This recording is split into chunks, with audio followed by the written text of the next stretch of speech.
महाराजा छत्रसाल बुंदेला 1649 से 1731 ईस्वी तक उनका शासन रहा। वे भारतीय इतिहास में वीर, स्वतंत्रता सेनानी और बुंदेलखंड के महान शासक के रूप में प्रसिद्ध हैं। वे बुंदेलखंड क्षेत्र, आज का मध्य प्रदेश और उत्तर प्रदेश का हिस्सा, के स्वतंत्र राज्य निर्माता थे।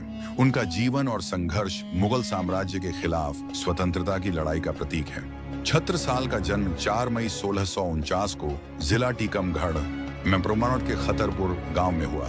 वे महान बुंदेला वीर चंपतराय के पुत्र थे, जिन्होंने मुगलों के खिलाफ संघर्ष किया। छत्रसाल ने बचपन से ही अपने पिता के शौर्य और त्याग को देखा।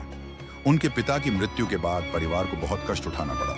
छत्रसाल किशोरावस्था में महाराष्ट्र गए और छत्रपति शिवाजी महाराज से मिले। उन्होंने शिवाजी से गुरिल्ला युद्ध नीति और स्वतंत्रता की भावना सीखी। शिवाजी ने उन्हें आशीर्वाद दिया और कहा, जाओ बुंदेलखंड में स्वराज्य की स्थापना करो। यही प्रेरणा आगे चलकर उनके स्वतंत्र राज्य निर्माण की नींव बनी। 1671 ईस्वी से छत्रसाल ने बुंदेलखंड में मुगल साम्राज्य के खिलाफ युद्ध शुरू किया। उन्होंने धीरे धीरे छोटे छोटे किलों और क्षेत्रों पर कब्जा कर अपनी शक्ति बढ़ाई। मुगलों की सेनाओं से कई बार भीषण युद्ध हुए। उन्होंने गुरिल्ला पद्धति से मुगलों को भारी क्षति पहुंचाई और स्थानीय जनता का सहयोग प्राप्त किया।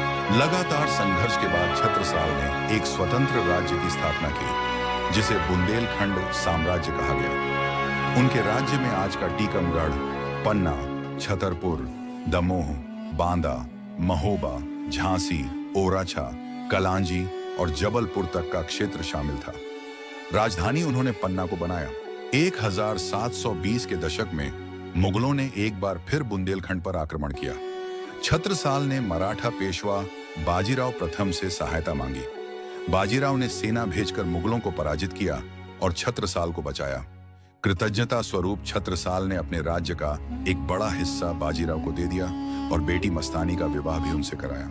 20 दिसंबर 1731 ईस्वी को पन्ना में महाराजा छत्रसाल का देहांत हुआ। उनके निधन के बाद भी उनकी विरासत और स्वतंत्रता का संदेश बुंदेलखंड की जनता में जीवित रहा। अगर आपको यह वीडियो अच्छा लगा हो तो हमारे चैनल को लाइक करें, सब्सक्राइब। धन्यवाद।